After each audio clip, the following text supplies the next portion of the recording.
दोस्तों, हमारी जिंदगी में कई बार हम खुद को एक मुश्किल घड़ी में पाते हैं। कई बार हमें बड़े फैसले लेने पड़ते हैं, लेकिन हमें यह नहीं पता होता कि वह सही है या गलत। क्या उस फैसले का परिणाम हमारे जीवन में खुशियां लाएगा या मुसीबत। लेकिन कई बार हमारे पास सही निर्णय लेने के सुझाव नहीं होते और हम जल्दबाजी में फैसला कर लेते हैं, और उन फैसलों की वजह से हमारी जिंदगी सुखमय हो सकती है या फिर हमारी जिंदगी नरक से भी बढ़कर हो सकती है। इसीलिए सही फैसला लेने की क्षमता हमारे जीवन में सफलता हासिल करने के लिए आवश्यक है। तो चलिए आज की इस बोध कहानी के माध्यम से जानते हैं कि जीवन में सही फैसले कैसे लिए जाएं, और यह भी कि सही निर्णय लेने के तरीका कौन सा है। तो बिना किसी देरी के कहानी शुरू करते हैं। दोस्तों, कई साल पहले की बात है। एक छोटे से राज्य में एक बौद्ध भिक्षु निवास कर रहे थे, जिन्हें सभी जगहों पर उनके ज्ञान के बड़े चर्चे थे। वह बौद्ध भिक्षु बहुत ज्ञानी थे। उनके पास लोग बहुत दूर दूर से आते थे ताकि वे उनसे अपनी समस्याओं का समाधान प्राप्त कर सकें। उनके पास कोई भी कैसी भी समस्या लेकर क्यों ना आए, वह समस्या का समाधान अवश्य करते थे। जब भी वह किसी की समस्या सुनते तो उस समस्या को बड़े ही ध्यान से सुनते समझते, उसमें लीन हो जाते, और उसके बाद कुछ देर के लिए वह आंखें बंद करते और समस्या के बारे में अच्छे से सोच विचार करते और उसके बाद उसका समाधान देते।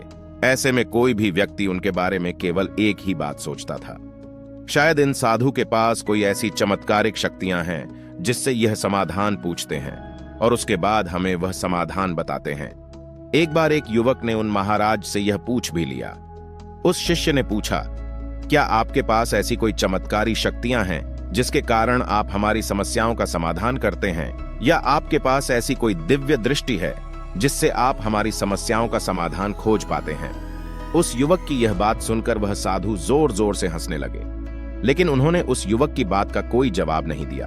उसके कुछ ही दिनों बाद उस राज्य में एक बड़ी अजीब सी घटना घटी।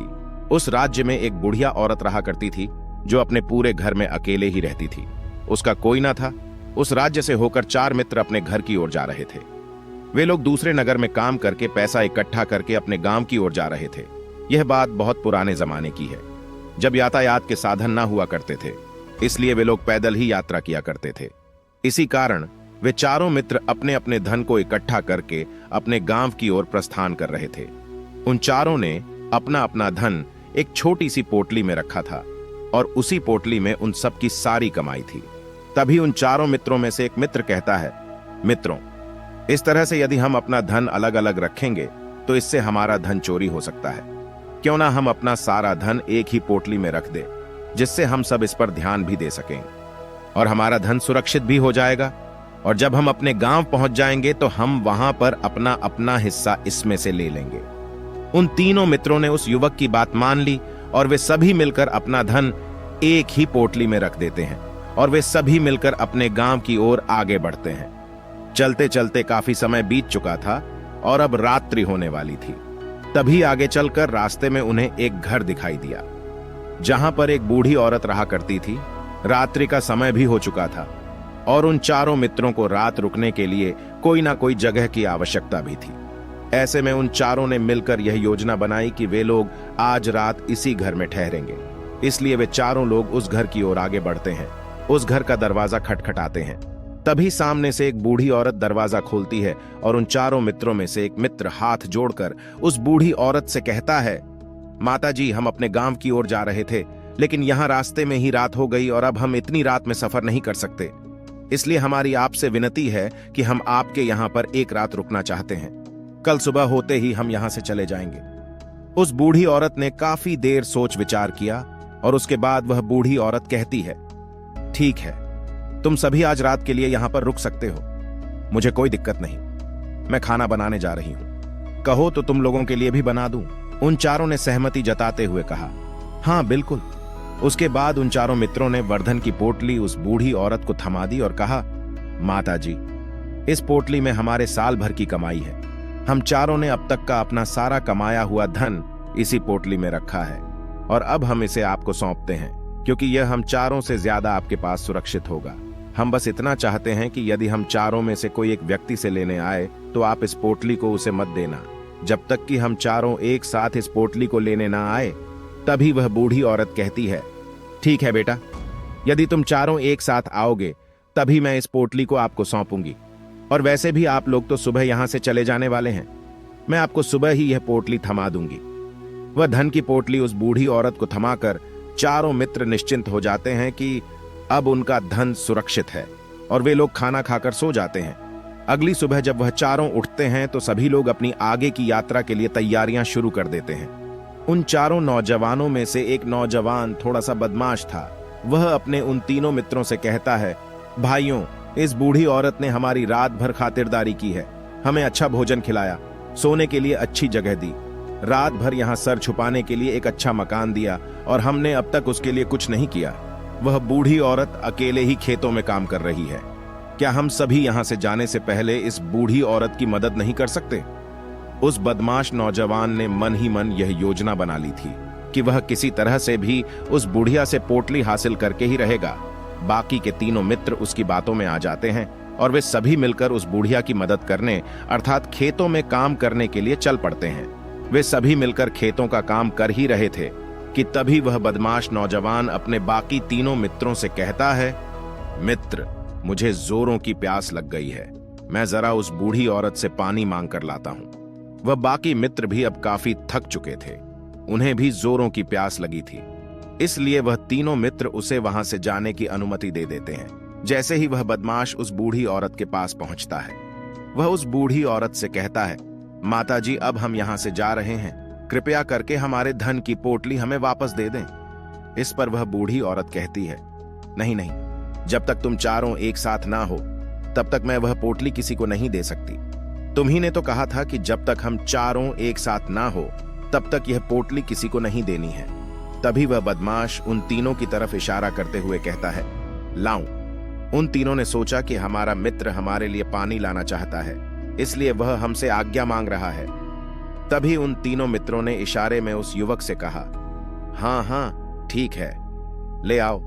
यह देख उस बुढ़िया को यह लगने लगा कि अब यह चारों यहां से जा रहे हैं और ये अपनी पोटली मांग रहे हैं, इसलिए उस बुढ़िया ने वह पोट लाकर उस बदमाश के हाथों में रख दी और वह बदमाश उस पोटली को लेकर वहां से चला गया और बाकी के तीनों मित्र अपने खेत के काम में व्यस्त हो जाते हैं। कुछ देर के बाद जब वह तीनों खेत का काम करके वापस लौटते हैं और बुढ़िया से कहते हैं, माताजी, हमारा मित्र जो यहाँ पानी पीने आया था वह कहाँ गया? इस पर वह बुढ़िया कहती है, क्या वह पानी पीने आया था? पर वह तो कह रहा था कि हम चारों जा रहे हैं, कृपया करके हमारे धन की पोटली हमें थमा दे। तब तीनों बड़े आश्चर्य होकर उस बुढ़िया से कहते हैं, माताजी, हमने भला कहाँ वह पोटली मांगी थी? हमें तो प्यास लगी थी और हमने पानी के लिए इशारा किया था। तभी बूढ़ी औरत उन तीनों से कहती है, परंतु अब तो वह पोटली लेकर जा चुका है। तभी वह तीनों मित्र सर पकड़कर रोने लगते हैं और कहते हैं, माताजी, उसमें हमारा सारा कमाया हुआ धन था जो वह अकेले लेकर भाग चुका है। हमने तो आपको कहा था कि जब तक हम चारों एक साथ ना आए तब तक आपको वह पोटली किसी को नहीं देनी है, फिर आपने ऐसा क्यों किया? इसमें आप ही की गलती है। हमने आपको उस पोटली की हिफाजत के लिए रखा था और आपने उसे एक ऐसे आदमी के हाथों में दे दिया जिसने हमारा सारा धन हमसे लूट लिया। हम बर्दाश्त नहीं करेंगे। हम राजा के पास जाएंगे और राजा से आपकी शिकायत करेंगे, न्याय की मांग करेंगे। अब तो इस बात का राजा ही फैसला करेंगे। तीनों नौजवान क्रोधित होकर राज दरबार में पहुंच जाते हैं और अपनी सारी समस्या उन राजा को बता देते हैं। जब वह राजा उन तीनों नौजवानों की बात ध्यानपूर्वक सुनता है तो वह तुरंत ही उस बुढ़िया को राज दरबार में पेश होने का आदेश देता है। राजा के आदेश पर राजा के सैनिक तुरंत ही उस बूढ़ी औरत को राज दरबार में पेश करते हैं और राजा भरी दरबार उस बूढ़ी औरत को दोषी करार कर देता है और कहता है, तुम्हें वह पोटली उस अकेले व्यक्ति को नहीं देनी चाहिए थी। जब उन्होंने तुमसे कहा था कि जब तक वह चारों एक साथ उस पोटली को लेने ना आए तब तक तुम्हें वह धन किसी को नहीं देना चाहिए था। इसमें तुम्हारी गलती है और अब तुम्हें इसका हर्जाना भरना होगा। तुम्हें इनका धन लौटाना होगा। राजा का यह आदेश सुनकर बूढ़ी औरत फूट फूट कर रोने लगती है और राजा से मदद की गुहार लगाती है और कहती है, हे राजन, मैं तो एक बूढ़ी औरत हूं और मेरे पास इतना धन नहीं है और ना ही मेरे घर में कोई ऐसा है जो धन कमाता हो। मेरे पास इतना धन नहीं कि मैं इनका धन लौटा सकूं। मैं तो अकेली हूं, बेसहारा हूं। कृपा करके मुझ पर रहम करें। लेकिन राजा उस बूढ़ी औरत की एक नहीं सुनता। वह बूढ़ी औरत रोते हुए अपने घर की ओर जा रही थी, यह सोच रही थी कि आखिर मैं इतना धन कहां से लाऊं कि कैसे मैं उन लोगों का यह धन उन्हें लौटाएंगे। मेरे पास इतना धन नहीं है, मैं क्या करूं, कैसे करूं, कहां से लाऊं इतना धन। यदि मैंने उनका धन नहीं लौटाया तो मुझे राजा मार डालेगा। वैसे भी मेरी ही गलती है। जब उन चारों ने मिलकर मुझसे कहा था कि जब तक हम चारों एक साथ ना आए तब तक वह पोटली किसी को नहीं थमानी है, फिर भी मैंने वह पोटली केवल उसे एक व्यक्ति को थमा दी। इसमें गलती तो मेरी ही है। वह रोते रोते ये सारी बातें सोचते हुए अपने घर की ओर जा रही थी। तभी रास्ते में उस बूढ़ी औरत को वही संत मिले जो उस नगर में किसी भी समस्या का समाधान बड़ी ही सरलता और सहजता से करते थे। उन्होंने उस बूढ़ी औरत से कहा, क्या बात है बेटी, क्यों रो रही हो? इस पर वह बूढ़ी औरत उस संत को सब कुछ सच सच बता देती है और कहती है, हे महाराज, इसमें गलती तो मेरी ही है। उन चारों ने तो पहले ही कहा था कि जब तक वे चारों एक साथ ना आए तब तक वह पोटली मुझे किसी को नहीं देनी, लेकिन मेरी हिम्मत मारी गई थी जो मैंने वह पोटली केवल एक व्यक्ति को थमा दी और वह उनका सारा धन लेकर वहां से भाग गया। लेकिन अब मुझे यह समझ नहीं आ रहा कि मैं वह सारा धन कहां से लाऊं, कैसे जुटाऊं। मेरे पास इतना धन नहीं है और राजा ने तो आदेश भी दे दिया है कि मुझे उनका धन लौटाना ही पड़ेगा, लेकिन मैं यह समझ नहीं पा रही कि इतना सारा धन मैं कहां से लाऊंगी। तभी बसंत उस बूढ़ी औरत से कहते हैं, शांत हो जाओ, मैं कोई ना कोई रास्ता जरूर निकाल लूंगा। इतना कहकर वह संत वहीं पर बैठ जाते हैं, ध्यान करने लगते हैं। कुछ देर के लिए आंखें बंद कर सोचते हैं, विचार करते हैं। मौन रहकर वह समस्या का समाधान निकालते हैं और उसके बाद वह उस बूढ़ी औरत से कहते हैं, बेटी, राजा ने फैसला किया है, वह बिल्कुल गलत है। आपने जो किया इसमें आपकी कोई गलती नहीं है, राजा का फैसला गलत है। उन संत के इतना कहने पर बूढ़ी औरत चुप हो गई और यह सोचने लगी कि आखिर राजा का फैसला कैसे गलत हो सकता है। राजा तो सभी के लिए न्याय ही करते हैं और वह कभी किसी का बुरा नहीं करते। फिर आखिर आज राजा का फैसला कैसे गलत हो गया? उन संत और उस बुढ़िया की बात आसपास के खड़े लोग सभी लोग सुन रहे थे और वे लोग भी बड़े अचरज में थे, क्योंकि राजा का फैसला कैसे गलत हो सकता है। राजा ने तो बिल्कुल सही फैसला लिया है। इस बूढ़ी औरत ने ही गलती की है, उन चारों का धन केवल एक ही को थमा दिया। ऐसे में इस बुढ़िया को उनका धन तो लौटाना ही चाहिए। राजा ने गलत फैसला कहां किया है? तभी बसंत उस बूढ़ी औरत से कहते हैं, जाओ और राज दरबार में कह दो कि हे राजन, आपका फैसला गलत है और सही क्या है, गलत क्या है, इसका फैसला मैं करूंगा। पहले तो बूढ़ी औरत इतनी हिम्मत ही नहीं जुटा पा रही थी कि वह राज दरबार में जाकर भरे राज दरबार राजा को यह कह सके कि राजन, आपका फैसला गलत है। लेकिन जैसे तैसे उसने हिम्मत जुटाई और वह वापस राज दरबार लौटी। उसने डरते हुए भरे राज दरबार राजा से बड़ी धर्राती आवाज में कहा, हे राजन, आपने जो फैसला किया है वह फैसला गलत है। इतना कहकर उसने राजा को सारी बात सच सच बता दी। उस बूढ़ी औरत की बात सुनकर राजा बहुत क्रोधित हुआ। राजा ने उस बूढ़ी औरत से कहा, कौन है वह संत जिसने मेरे फैसले को गलत बताया है? क्या उन्हें नहीं लगता कि मैंने सही निर्णय लिया है? मैं हर रोज कई निर्णय लेता हूं, कई फैसले करता हूं, लेकिन आज तक कभी किसी ने मुझसे यह नहीं कहा कि मेरा फैसला गलत है। यदि उन संत ने मुझे सही फैसला ना सुनाया, उन्हें फांसी की सजा दे दूंगा। यह बात पूरे नगर में फैल गई। सभी लोग यह जानने के लिए हैरान थे कि आखिर वह साधु ऐसा कौन सा फैसला सुनाने वाले हैं जो राजा से भी उचित होगा, जिसमें सबके लिए न्याय होगा। राजा ने अपने सैनिकों को तुरंत ही आदेश दिया कि जाओ और संत को राज दरबार में लाओ। राजा की आज्ञा के अनुसार वे सैनिक तुरंत ही उन संत को लेने के लिए निकल पड़े। वे लोग कुछ ही देर बाद उन संत को लेकर राज दरबार पहुंचे।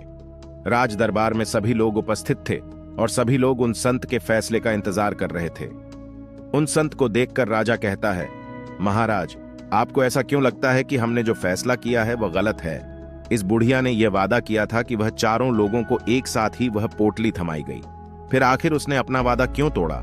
इसने यह गलती क्यों की कि इसने केवल एक ही को पोटली थमा दी और वह उनका सारा धन लेकर यहां से भाग गया? तो क्या इसमें इसकी गलती नहीं है? क्या इसे इनका धन नहीं लौटाना चाहिए? इस पर वह साधु बड़ी विनम्रता से राजा से कहते हैं, हे राजन, यह आपका फैसला था, लेकिन मैं आपसे कुछ कहना चाहता हूं। इस पर राजा कहता है, ठीक है, कहिए, आप क्या कहना चाहते हैं? इस पर वह साधु बड़ी विनम्रता से राजा से कहता है, हे राजन, जैसा कि वादा किया गया था कि पोटली एक साथ उन चारों को ही दी जाएगी, तो अभी तो ये केवल 3 है, चौथा कहां है? तो इनसे कहिए कि यह लोग यहां से वापस जाएं और अपने उस चौथे मित्र को यहां लेकर आए। तभी इनका धन वापस किया जाएगा। और वादा भी ऐसा ही किया गया था कि जब तक चारों लोग एक साथ ना हो तब तक उनका धन उन्हें नहीं लौटाया जाएगा। और यदि यह बूढ़ी औरत इन तीनों को धन लौटा देती है तो यह बूढ़ी औरत अपना वादा तोड़ देगी, और यह सही नहीं है। इसलिए यदि आप चाहते हैं कि इनका धन लौटाया जाए तो पहले इनसे कहिए कि यह लोग जाएं और अपने उस चौथे मित्र को यहां पर वापस ले आएं। उस राज दरबार में हर कोई इस बात को सुनकर बहुत खुश हुआ। सभी ने उन संत की बहुत तारीफ की। राजा भी उन संत के इस फैसले से पूरी तरह से सहमत था। राजा तुरंत ही संत के सामने सिर झुका लेता है और हाथ जोड़कर उनसे कहता है, हे महाराज, आपका यह फैसला इतना सही कैसे हो सकता है? आखिरी बात मेरे दिमाग में आई क्यों नहीं? मैंने इस बात को इस तरह से सोचा क्यों नहीं? तभी वह साधु उस राजा से कहते हैं, हे राजन, आपके पास और भी काम होते हैं। आप दिन भर व्यस्त रहते हैं और आपको जल्दीबाजी में फैसले लेने पड़ते हैं। आपने इस मामले को सुना समझा, लेकिन इसे देखने में आप गलती कर गए। इसे आपने केवल ऊपरी तौर पर देखा, आपने इसकी गहराई तक जाने का प्रयास तक नहीं किया। यदि आपने इस मामले की गहराई को देखा होता, समझा होता, तो आप भी इसी नतीजे पर आते। जब तक हम किसी मामले की गहराई तक नहीं जाते तब तक हम उसका सही समाधान नहीं निकाल सकते। लेकिन हम में से अधिकांश लोग तो अपने फैसले केवल जल्दीबाजी में लेना चाहते हैं, भले ही वह मामला कितना भी गंभीर क्यों ना हो। हमें तो बस अपना हक चाहिए, हमारा नाम होना चाहिए, भले ही फैसला हमारे लिए आगे चलकर हमारे लिए नुकसानदायी क्यों ना हो। लेकिन हम तो उस मामले की गहराई तक जाने के लिए सोचते तक नहीं।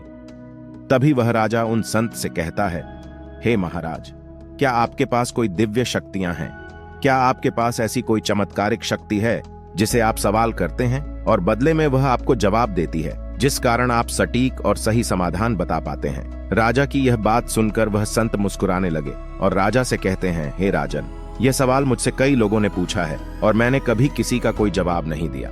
लेकिन आप इस राज्य के राजा हैं, इसलिए मैं आपके इस प्रश्न का उत्तर देता हूं। आप में से कई लोगों को यहाँ ऐसा लगता है कि मेरे पास कोई ऐसी शक्तियां हैं जिससे मैं बात कर सकता हूं, जिससे मैं कोई भी समस्या का समाधान पा सकता हूं।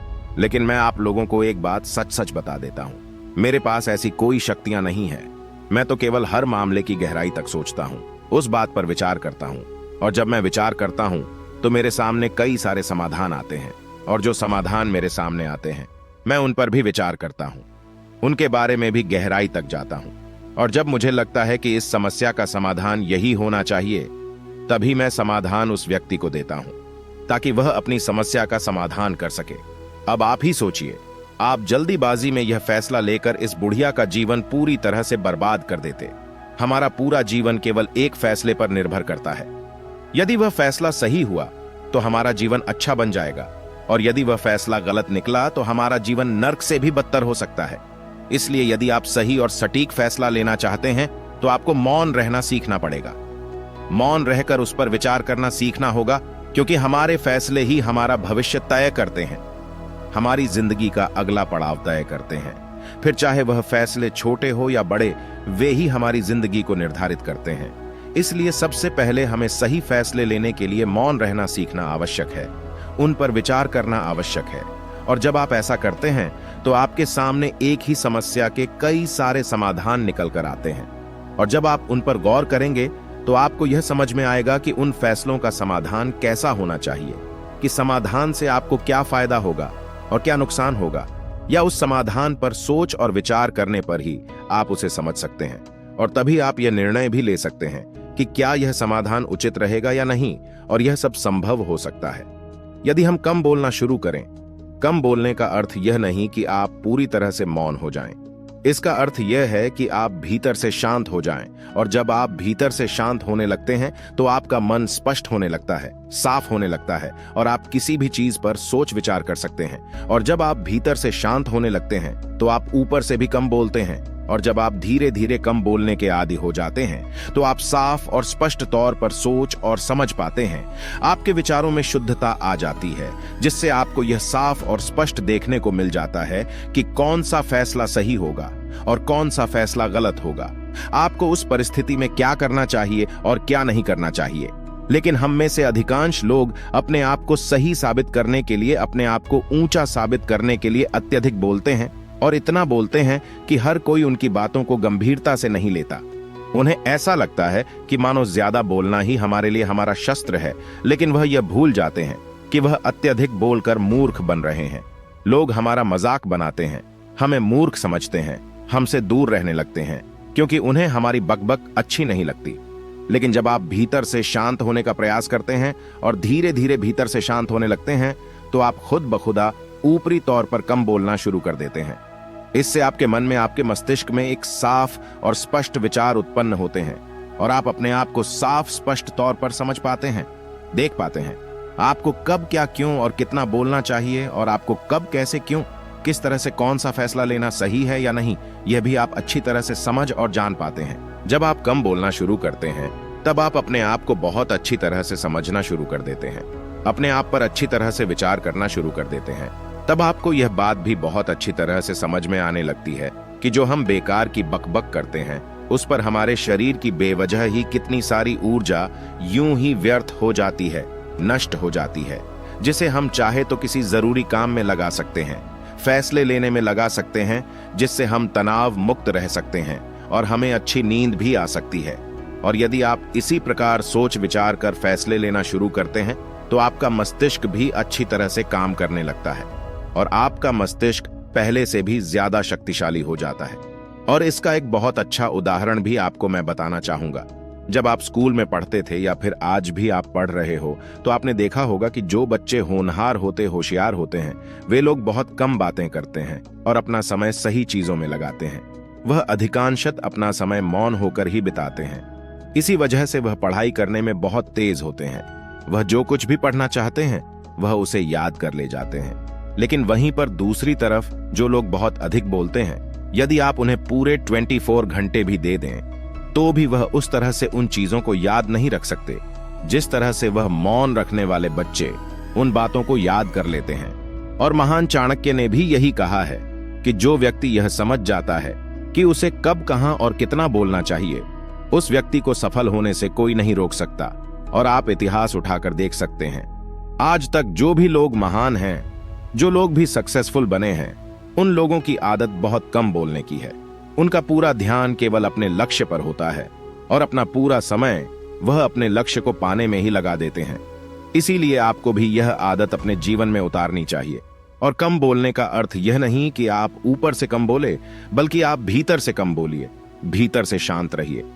यदि आप रोज इसका अभ्यास करते हैं तो केवल कुछ दिनों में ही इससे होने वाले लाभ आपको आपके सामने नजर आने लगेंगे। आशा है कि यह वीडियो आपको पसंद आई होगी और ऐसी ही और गौतम बुद्ध की प्रेरणादायक सीख लेने के लिए हमारे चैनल बुद्धिस्ट इंस्पायर्ड को फॉलो करें। और यह वीडियो आपको पसंद आया हो तो हमारे चैनल को सब्सक्राइब कीजिए और इस वीडियो को एक लाइक कीजिए और इस वीडियो को जितना हो सके उतना अपने दोस्तों के साथ शेयर करें। मिलते हैं हमारे अगले वीडियो में। नमो बुद्धाय।